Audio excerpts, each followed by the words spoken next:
Hello दोस्तों, welcome back to my another video. तो दोस्तों, आज मेरे पास एक जेब्रोनिक्स का सीपीयू है जिसमें कुछ इंपॉर्टेंट डेटा है, लेकिन उस सीपीयू का जो ऑपरेटिंग सिस्टम है, ओएस है, मतलब विंडो 10 उसमें जो डला हुआ है वो करप्ट हो गया है। और वो करप्ट होने का कारण है क्योंकि उसमें पहले एक 2 GB का ग्राफिक कार्ड लगा हुआ था, उसको किसी कारण से निकालना पड़ा ग्राफिक कार्ड को। तो जैसे ही उसमें से ग्राफिक कार्ड निकाला और उसको स्टार्ट किया तो वो कंप्यूटर स्टार्ट नहीं हुआ, उसमें कुछ एरर आने लगे, जो कि मैं अभी आपको अपने कंप्यूटर की स्क्रीन पे लेकर जाऊंगा। तो मैं आपको दिखाऊंगा कि जैसे ही मैं कंप्यूटर को स्टार्ट करता हूं तो क्या हमें देखने को मिलता है। तो चलिए दोस्तों, वीडियो को स्टार्ट करते हैं बिना किसी देरी के। और यहाँ पे मैं आपको 2-3 तरीके बताऊंगा, जिनसे पहले तो हम चेक करेंगे कि किस प्रकार से हम इसको रिपेयर कर सकते हैं। अगर किसी कारण से ये रिपेयर नहीं होता है तो हम हमारे उस डेटा को जो कि इम्पोर्टेंट है, हम उसे सी ड्राइव से किसी और ड्राइव में से उसको कॉपी कर सकते हैं और उसके बाद नया विंडो इंस्टॉल कर सकते हैं। तो चलिए दोस्तों, मैं आपको अपनी कंप्यूटर की स्क्रीन पे ले चलता हूं और वहां पे आगे की प्रोसेस दिखाता हूं कि मैं जैसे ही कंप्यूटर को स्टार्ट करता हूं तो उस कंप्यूटर में कैसा एरर आता है। तो मैं विकास जांगीड़, आप सभी देख रहे हो टेक जांगीड़। तो चलिए शुरू करते हैं। तो दोस्तों, आप ये देख सकते हो, ये मेरे पास एक सीपीयू है जो कि जेब्रोनिक्स का है। तो इसमें जो मेरा विंडो है वो करप्ट हो चुका है। अब तो जैसे ही मैं इसको एक बार ऑन करूंगा तो ऑन करते ही आप देखोगे कि मेरी जो डिस्प्ले है, उस डिस्प्ले पे मेरा जो विंडो है वो एक बार बूट होगा। तो एक बार बूट हुआ सिस्टम, और बूट होने के बाद आप देखोगे कि ये जो मेरा कंप्यूटर है उसमें ये वाला एक एरर आ रहा है रिकवरी करके, या फिर मेरा जो बूट होने के बाद कंप्यूटर की जो स्क्रीन है वो ब्लैक हो रही है। तो आज के इस वीडियो में हम वही देखेंगे कि हम इसको ब्लैक को किस प्रकार से रोक सकते हैं और इस रिकवरी मोड को किस प्रकार से हटा सकते हैं। अब मैं आपको स्टार्टिंग से बताता हूं। तो सबसे पहले आपको अपने कंप्यूटर को रिस्टार्ट कर देना है। तो मैं अपने कंप्यूटर को एक बार रिस्टार्ट करके कंप्लीट दिखाता हूं। तो आपने जैसा कि देखा, एक एरर तो ये आ रहा है, और अगर अभी हो जाए तो शायद सेकंड एरर भी हमें देखने को मिल जाएगा। तो ये मेरा कंप्यूटर वो फिर से बूट हुआ।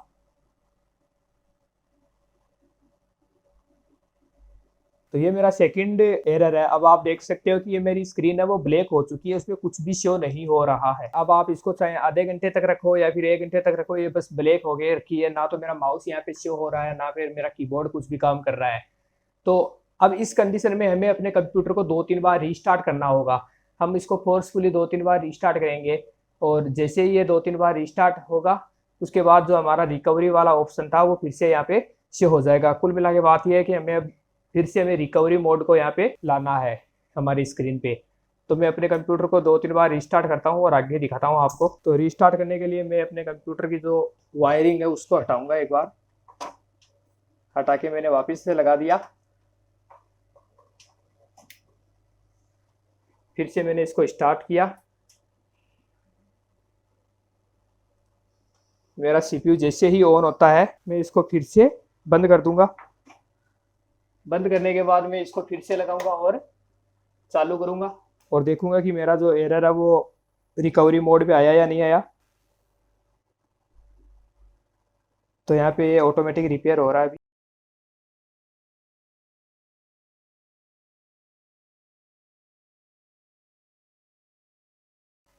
तो आप देख सकते हो कि मेरा जो रिकवरी मोड है वो वापस से आ चुका है।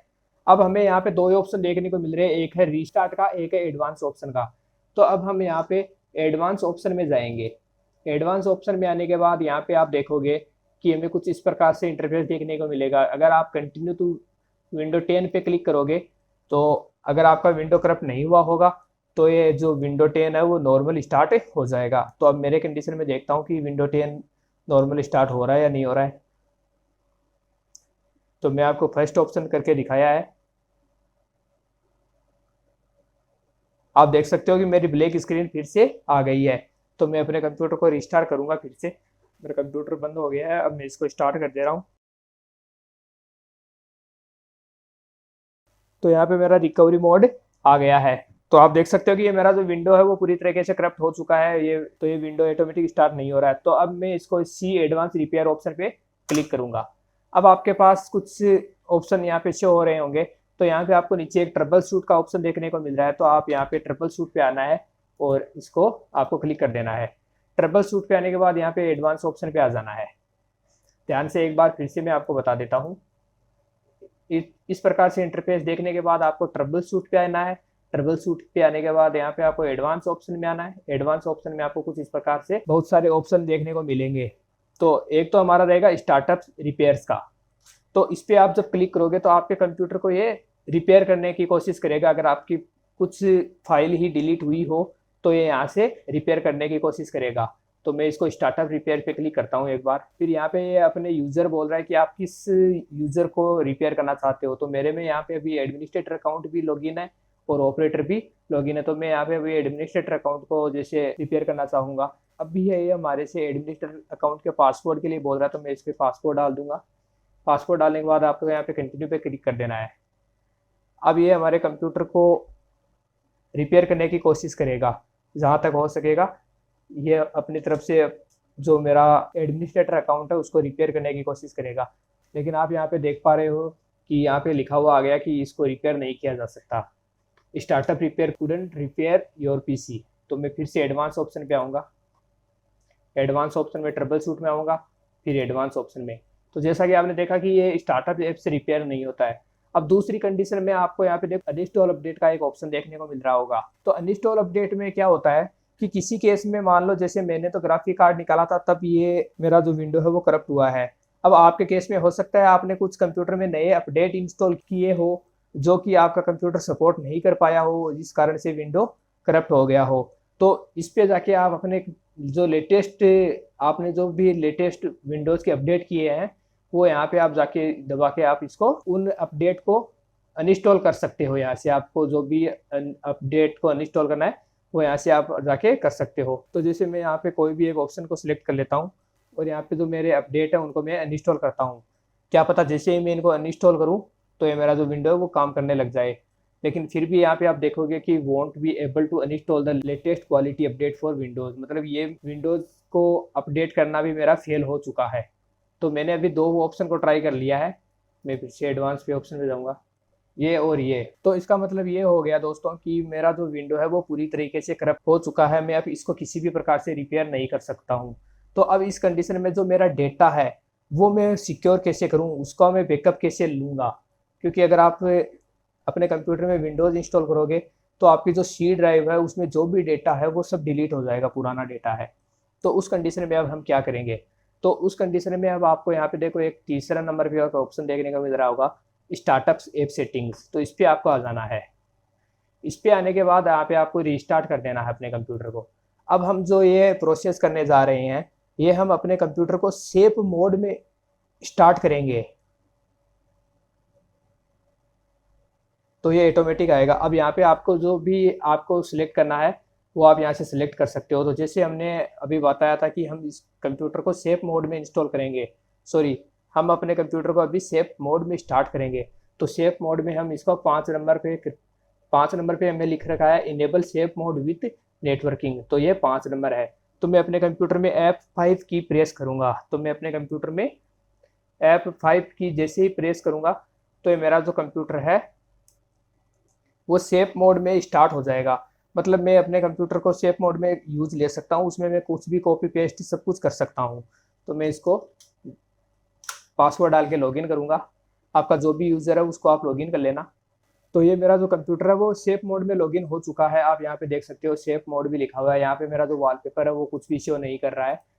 तो अभी हमें अपने कंप्यूटर में जो भी डेटा है हमें उसका बैकअप लेना है कि हम उसको कहीं पे और पे सेव कर सकते हैं। तो मैं अपने माई कंप्यूटर में जाऊँगा और यहाँ पे आप देखोगे, यहाँ पे आप देख पा रहे होगे कि मेरे कंप्यूटर में फिलहाल एक ही हार्ड डिस्क का एक ही पार्टीशन बना हुआ है। तो सबसे पहले मैं यहाँ पे अपना एक हार्ड डिस्क का पार्टीशन बनाऊंगा। तो अब पार्टीशन किस प्रकार से बनाना है उसका वीडियो में पहले ही बना चुका हूँ वैसे तो, लेकिन इसमें भी आपको मैं बता दूंगा। तो पार्टीशन बनाने के लिए आपको डिस्क मैनेजमेंट में जाना होगा। तो उसके लिए दिस पीसी पे राइट क्लिक करना है। राइट क्लिक करने के बाद मैनेज पे आना है। मैनेज पे आने के बाद यहाँ पे देखो एक डिस्क मैनेजमेंट का एक ऑप्शन देखने को मिलेगा आपको स्टोरेज में। इस पर आपको डबल क्लिक करके ओपन कर लेना है। तो कुछ इस प्रकार से इंटरफेस देखने को मिल जाएगा आपको। तो यहाँ पे जो मेरी हार्ड डिस्क है वो एक ही लगी हुई है जो कि SSD है मेरी। तो अभी हमें यहाँ पे 237 GB का एक पार्टीशन देखने को मिल रहा होगा। हालांकि देखो 530 MB का भी है और 100 MB का भी है, लेकिन हमें इनको कुछ भी नहीं करना है। हमें इसमें से जैसे मान लो आपका डेटा कितने GB का है या फिर आपकी हार्ड डिस्क कितने GB की है, उस हिसाब से आप अपने हार्ड डिस्क का पार्टीशन क्रिएट करना। तो यहाँ पे मुझे अभी पार्टीशन को क्रिएट करना है, तो मैं इस पर एक राइट क्लिक करूँगा। जो मेरी सबसे ज़्यादा GB की पार्टीशन है, जो मेरा एक ही पार्टीशन है, उससे मुझे 100 GB का पार्टीशन फिलहाल लेना है। तो 100 GB का पार्टीशन लेने के लिए आपको इस पर राइट क्लिक करना है। माउस से राइट क्लिक करने के बाद यहाँ पे देखो श्रिंक वॉल्यूम का एक ऑप्शन देखने को मिलेगा, तो आपको इस पर क्लिक कर देना है। तो दोस्तों ये एक एरर आ गया है, ये इस कारण से आया है क्योंकि हम इसमें सेफ मोड से कुछ भी इसमें चेंजेस नहीं कर सकते हैं। मेरा मतलब है कि हम इसके पार्टीशन को सेफ मोड में नहीं बना सकते हैं। अगर आपके में पहले से ही कोई पार्टीशन बना हुआ होगा तो आप उसी को ही इसमें सी ड्राइव से डी ड्राइव में कॉपी कर पाओगे। तो जैसे मैं यहाँ पे अपनी एक पेन ड्राइव लगा के आपको दिखाता हूँ अभी। तो मेरे पास एक 16 GB की पेन ड्राइव है, मैं इसको लगाऊंगा। तो दोस्तों जस्ट जो भी एरर आ रहा है वो सब आपके सामने आ रहा है, इसलिए मैं उसमें कुछ भी चेंज नहीं कर पा रहा हूँ। आप देख पा रहे होंगे कहीं मैं आपको अभी ये बता दूं कि आप ये आगे कर पाओगे, ये ऐसा कर पाओगे, तो जो भी एरर आ रहा है वो आपके सामने आ रहा है। तो यहाँ पे आपको देख पा रहे हो कि मैंने अपनी जो 16 GB की पेन ड्राइव है वो इसमें अटैच कर ली है। आप या तो अपना मोबाइल अटैच कर सकते हो या पेन ड्राइव अटैच कर सकते हो, या फिर अगर आपके पास एक एक्सटर्नली हार्ड डिस्क है तो आप उसको भी अटैच कर सकते हो। उसमें अपना जो डेटा है उसको कॉपी पेस्ट कर सकते हो, उसका बैकअप ले सकते हो। तो मुझे जैसे सी ड्राइव में मेरी जो ये वाला फोल्डर है इसका और ये जो सॉफ्टवेयर है, मुझे इसका ही बैकअप चाहिए, तो मैं इसको कॉपी कर लूँगा। कॉपी करने के बाद मैं यहाँ पे अपनी जो पेन ड्राइव है अपनी जो ये वाली पेन ड्राइव है इसमें आके इसको पेस्ट कर दूँगा। तो आप देख सकते हो कि मेरा जो कॉपी पेस्ट है वो वर्क कर रहा है यहाँ पे। अगर आपके में कोई और पार्टीशन बने हुए हो तो आप सी ड्राइव से उस पार्टीशन में अपने जो डेटा को आप बैकअप ले सकते हो। अगर कोई इंपॉर्टेंट डेटा है उसका आप बैकअप ले लेना। जैसे डेस्कटॉप पे अगर कुछ भी पड़ा हुआ हो आपका जो इम्पोर्टेंट हो, उसका आप कॉपी पेस्ट करके अपनी पेन ड्राइव में या फिर अपनी जो एक्सटर्नली हार्ड डिस्क लगी हुई हो उसमें आप इसका इंस्टॉलेशन कर पाओगे, उसका आप कॉपी पेस्ट कर पाओगे। तो मेरी जो पेन ड्राइव है वो थोड़ी स्लो है, इसलिए ये टाइम लगा रहा है। तो दोस्तों इस प्रकार से आप अपनी पेन ड्राइव में या फिर आप अपनी जो हार्ड डिस्क के पार्टीशन होते हैं जो पहले से किए हुए होंगे आपके, उसमें आप सी ड्राइव से डेटा को कॉपी करके उसमें पेस्ट कर सकते हो। जो आपका इम्पोर्टेंट डेटा पड़ा हुआ हो सी ड्राइव में उसका आपको बैकअप मिल जाएगा। तो जैसे ये मेरी कंप्लीट होती है, मैं इसमें अपना जो विंडोज़ 10 है वो फिर से इंस्टॉल करूँगा। तो विंडोज़ 10 को किस प्रकार से हम इंस्टॉल कर सकते हैं उससे रिलेटेड मैंने पहले ही वीडियो बना दिए हैं, तो आप उन वीडियोस को देख सकते हो। तो दोस्तों कैसा लगा आज का ये मेरा वीडियो, आप कमेंट करके ज़रूर बताना। तो चलिए दोस्तों आपसे मिलते हैं नए वीडियो में किसी नए टॉपिक के साथ।